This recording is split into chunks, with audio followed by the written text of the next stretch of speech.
Bonjour, sur cette capsule, nous allons voir une application de la dérivation à l'étude des variations des fonctions polynômes du second degré. Alors, dans un premier temps, nous allons revenir sur ce que nous savons sur les fonctions polynômes du second degré et voir comment déterminer ces variations sans la dérivation. Dans un deuxième temps, nous ferons un rappel qui nous sera utile par la suite sur l'étude du signe d'un polynôme du premier degré, f de x est égal à x plus b. Et enfin, nous verrons comment, en utilisant des propriétés inhérentes à la dérivation, retrouver les variations d'une fonction du second degré de manière plus mécanique. Cela nous permettra en outre de manipuler les techniques de dérivation sur des exemples simples. Alors commençons donc par rappeler quelques propriétés des fonctions polynômes du second degré. Tout d'abord, par définition, pour tout réel a, b, c tel que a est différent de 0, on appelle fonction du second degré la fonction définie sur R par f de x est égal à ax carré plus bx plus c. Alors prenons par exemple la fonction f définie sur R par f de x qui est égal à moins x au carré plus 4x plus 3, qui est bien une fonction polynôme du second degré, avec a est égal à moins 1, qui est différent de 0, b est égal à 4 et c est égal à 3.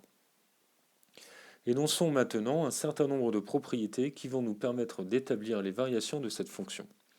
Nous ne les redémontrerons pas ici. Alors, premièrement, toute fonction polynôme du second degré, f de x est égal à ax carré plus bx plus c, peut s'écrire de manière unique sous la forme f de x qui est égal à a facteur de x moins alpha au carré plus bêta, où a est le même coefficient que pour la forme originale, et les coefficients alpha et bêta sont obtenus à l'aide des coefficients a, b et c, tels que alpha est égal à moins b sur 2a et bêta est égal à f de alpha. La forme que nous obtenons est appelée la forme canonique de f. Alors pour notre exemple, on peut calculer alpha en faisant moins 4 sur 2 fois moins 1, qui est égal à 4 sur 2, qui est égal donc à 2. Et pour bêta, on calcule l'image de alpha, c'est-à-dire f de 2, qui nous donne moins 2 au carré plus 4 fois 2 plus 3, moins 4 plus 8 plus 3, qui nous donne 7. Et donc, on peut écrire f de x est égal à moins x moins 2 au carré plus 7. Énonçons maintenant une deuxième propriété sur la représentation graphique d'une telle fonction.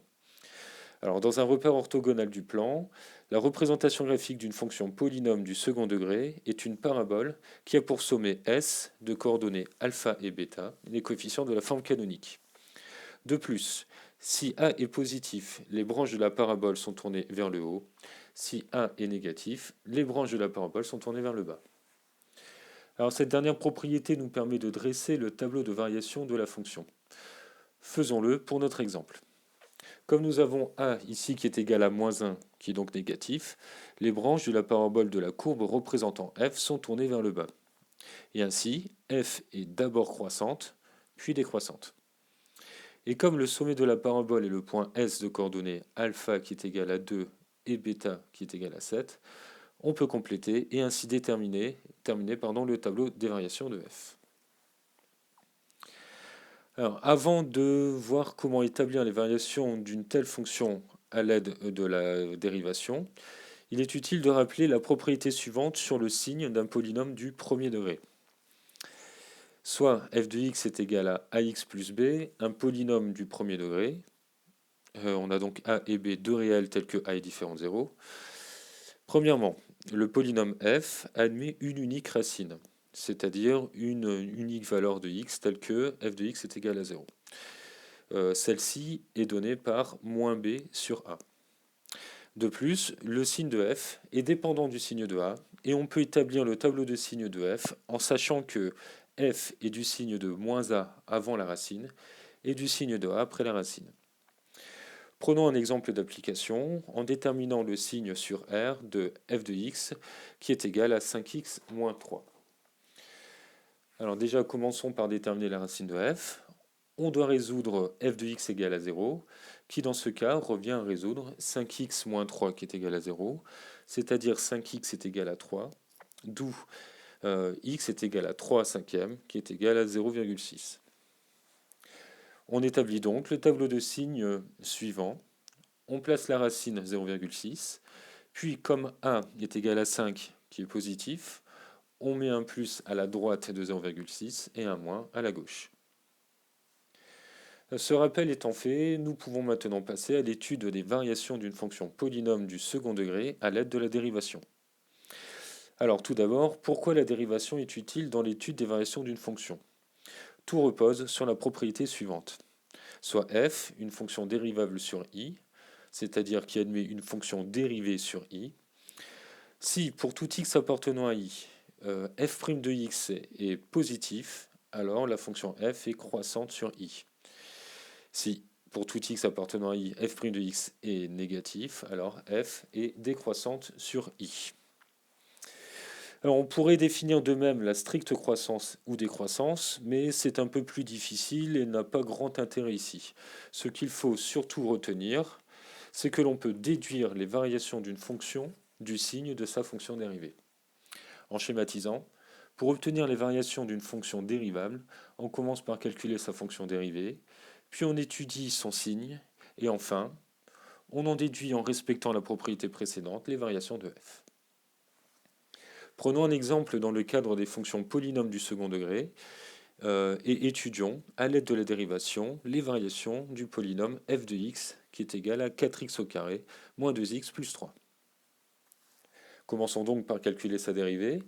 F est dérivable sur R, car c'est un polynôme, et quel que soit x appartenant à R, f' de x est égal à 4 fois la dérivée de x carré, qui est 2x, moins 2 fois la dérivée de x, qui est égale à 1, plus la dérivée de la fonction constante égale à 3, qui est 0.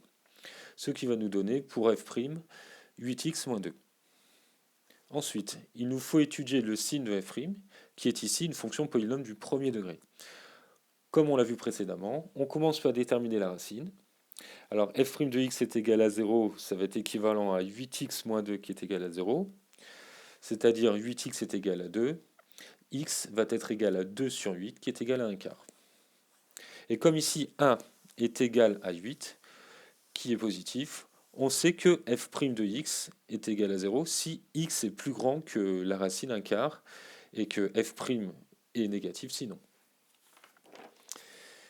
On peut donc en déduire les variations de f en construisant le tableau suivant avec sur la deuxième ligne le signe de f', négatif jusqu'à la racine 1 quart puis positif, et sur la troisième ligne les variations de f en utilisant la propriété. Donc f est décroissante jusqu'à 1 quart puis croissante. Enfin, pour terminer, on calcule l'image de 1 quart pour par f pour déterminer la valeur du minimum. On a, en remplaçant dans l'expression de f de 1 quart qui va être égal à 4 fois 1 quart au carré moins 2 fois 1 quart plus 3, ce qui donne 1 quart moins 2 quarts plus 12 quarts, c'est-à-dire 11 quarts. Alors le tableau de variation est maintenant complet. Il suffit d'ailleurs d'en les faits amplement pour l'étude des variations d'une fonction. Il n'y a pas besoin de faire de phrases de conclusion. Voilà, c'est ainsi que se termine cette vidéo. Nous avons vu ici un exemple simple d'utilisation de la dérivation dans l'étude des variations d'une fonction. Nous avons d'ailleurs pu voir également qu'on aurait pu s'en passer dans ce cas présent. Alors sur d'autres vidéos, nous étudierons les variations d'autres fonctions, des polynômes de degré supérieur, des fonctions rationnelles ou des fonctions avec exponentielle ou logarithme par exemple, où les principes de dérivation seront cette fois-ci nécessaires à l'étude. Cependant, nous verrons que la méthode reste la même.